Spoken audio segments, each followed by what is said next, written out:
Hey everyone, I'm Coach Wolverine.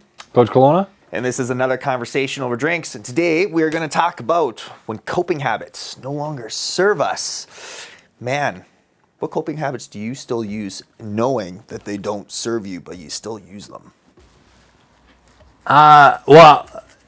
Small talk and just base level conversations. Like I'll start up conversations just to talk about nothing when I need to. Yeah, like when I need to escape or whatever. I think that's one that I'm trying to be cutting down a lot, especially this year. This last year's been really good. I think previously asked me like a year ago, like gaming, things like that. Like I played every once in a while now, but it's more social. But it's like there was a good point where it was a lot of just distractionary video games for me. And I know it's a big one for a lot of people. So I got a really heavy one that I was made aware of. I became aware, like nobody pointed it out. I was made aware of it throughout just self-observation. A very poor relationship with food.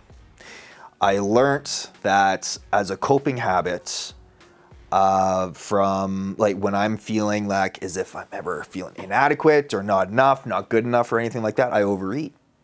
And it's a rooted inner child wound, because like that was stemming from, like, I don't know if your parents ever said, but like, hey, make sure you finish your plate. There's starving kids in Africa, etc., etc. And so I picked up, like when I was in still strength training, it was like, oh, gotta get my calories in. All the time. Right? And so like there'd be days where I'm like, I'm not hungry, but I got my calories in. It's like, well, I'm not competing right now. And I still catch myself. It's like, oh, it's 7 o'clock or whatever. I already ate, and I'm like, I'm not hungry, but I gotta get my calories in. No, Dylan, you don't have to get your calories in. And then so I force myself to eat, and I'll make my plate. And then because I have the old programming of like, clean off your plate, I finish it off, and then I sit there, wake up the next morning feeling a little bloated and lethargic, hating myself because then I also had a bad sleep, which then stems into other aspects. And so like this is a coping habit that I have just began to explore and bridge that gap of like, okay, like what can I do here?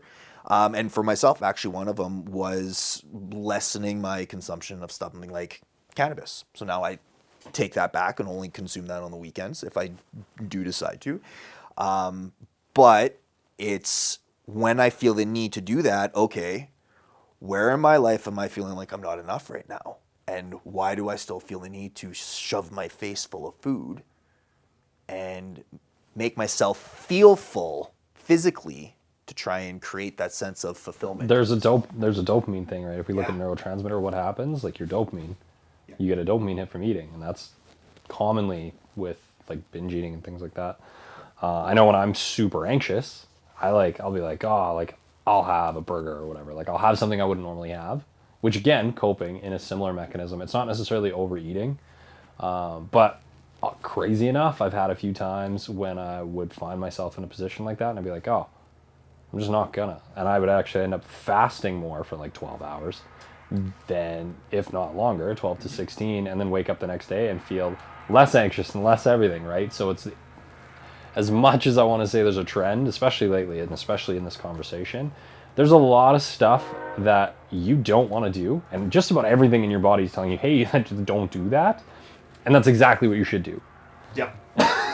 Like, yeah, it is. Like, oddly enough, right? Like it's literally exactly what you should do. And that's, I had one of my buddies actually, when we were doing the cold bath thing, he's like, I really don't want to do this, so I'm going to do it right now. And he jumped in.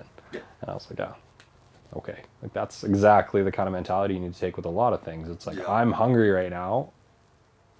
Okay, well the opposite of that, are you actually hungry? Or am I bored? And quite often it's I'm bored, or I'm convincing myself that I'm hungry because I gotta get my calories in. Yeah. What is that's the like Apple test or whatever you want to call it? Like pick a food that you absolutely hate or despise that you'd never eat. If you wouldn't eat that, you're not that hungry. I love apples though, so that one doesn't work for me.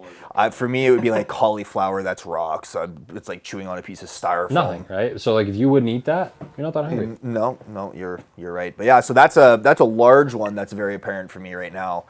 And yeah, I did keep that self-check, and then it was through like doing some journaling prompts of like, well, why do I still have this? And it's like, oh, like that's rooted to inner child wounds that I have to even address even deeper.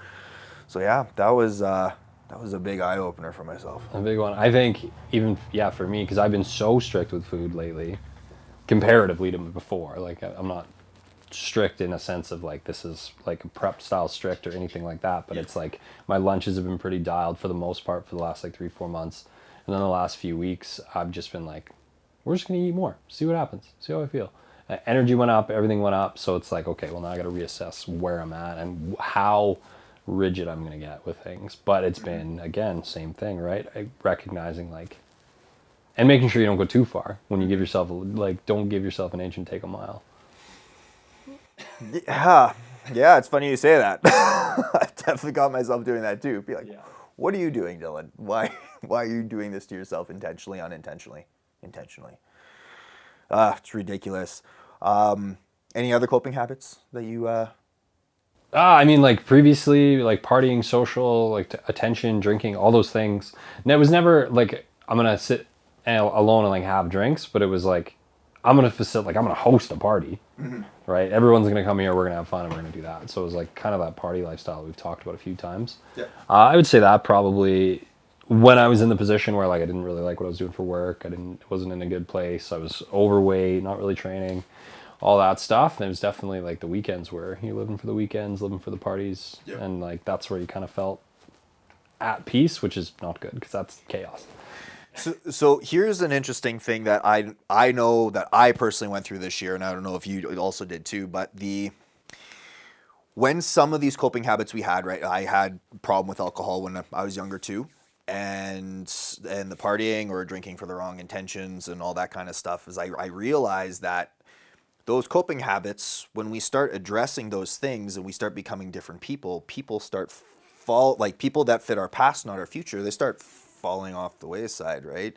And then all of a sudden new people that actually fit our future start being around. Right? Yeah. And I think that's where we've touched on it before, the dissonance between like how other people see us and how we see ourselves. There's a gap there. Yeah. And I've sent you the video, I think too.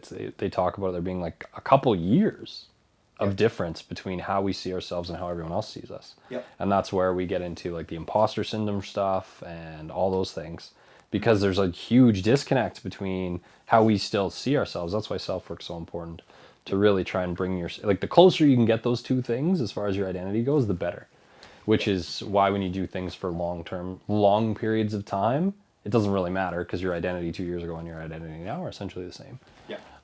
So that's where that all comes in. But I think that's a huge thing, right? And recognizing that like other people are forever going to see you as the person you were previously, because they're not ready to either make the change, accept that you've changed, or come along for the ride. Yeah. And that's okay. And then depending on how they respond to that, it's like, well, are they going to be around if I level up again? And then that's when stuff like the crab in the bucket effect, right? Then you get them trying to talk you out of doing whatever amazing idea that you have, and basically just trying to keep you down in the way that they have you in your, or us in your imagination. And that has been a huge, like... Well, we kind of talked about it the other day, right? When I was just like, hey man, all right, here's the deal. Like, we're just going to have a talk. Yep. Which was impromptu. And I highly suggest that if you're having some thoughts, reach out to a buddy who you know is going to cut the garbage. Yeah, that's another one that's a big topic that we've been talking about this year, is who in your life is real and who are just space fillers. Right? But you need both. And that's the other thing too. Yeah. It's like we sit here and we want to say like, oh, like you need this and you need that. So you still need friends that you can be nostalgic with and that you went through stuff with, and they were there for these things. Like you need that. Yeah. Right? You're not going to disconnect from everyone. That's also not good. No. And then you have new friends, and accepting new friends in this new world that are going to help you propel to another portion is good too. Yeah. And then once you realize like, I don't need to be all here or all here.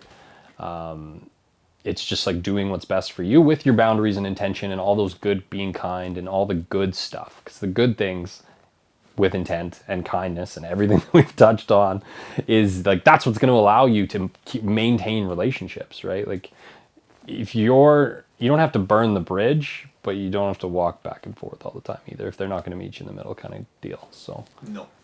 And then so you kind of just bringing it back to the coping habits not serving us anymore, how much of yourself do you feel has had to change? Like, how much of your personality do you feel had to change to be able to drop some of these coping habits? Because, like, I know for myself, like, I had to change substantially and become a different person because these coping habits, of course, they no longer serve us. And I found my coping habits were a part of my identity. Yeah. And so I had to change who I was. I had to change my personality around that whole thing. So how did that show up for you?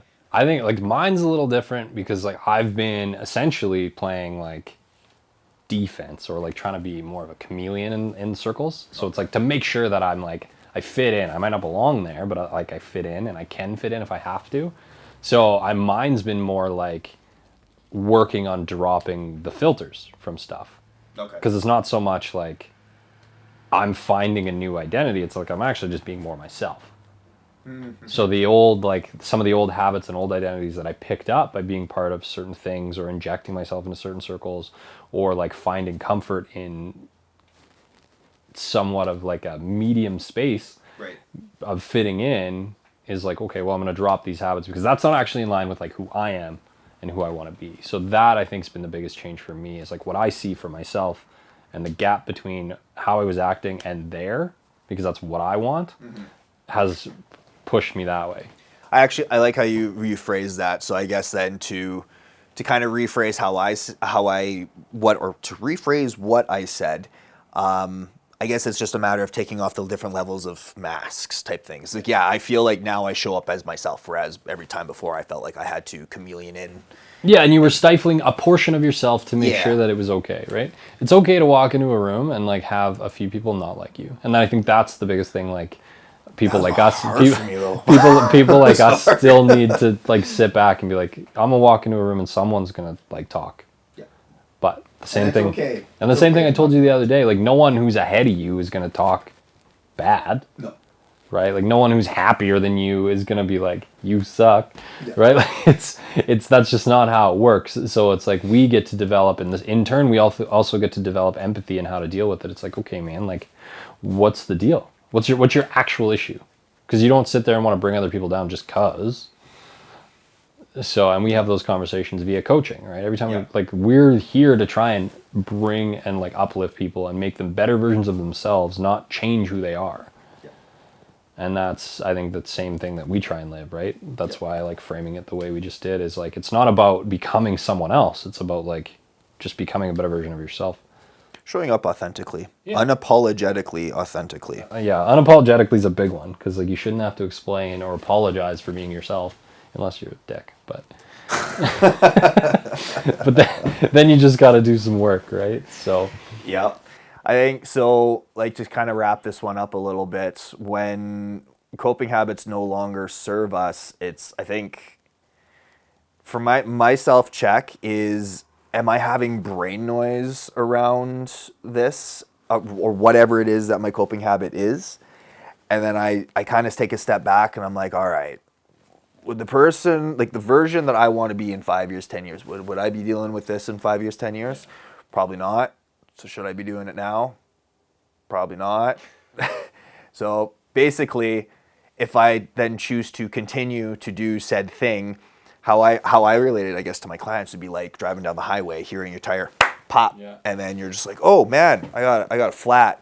I'm gonna just turn the radio up, and so I can't hear the flat, or I'm going to pull over and change the tire. So I highly recommend changing the tire. Yeah, and I think like for me, it's I look at like, okay, is what I'm doing like even if it feels good, or it's like it makes me feel better, or it makes my day immediately better, which we know isn't always a good thing.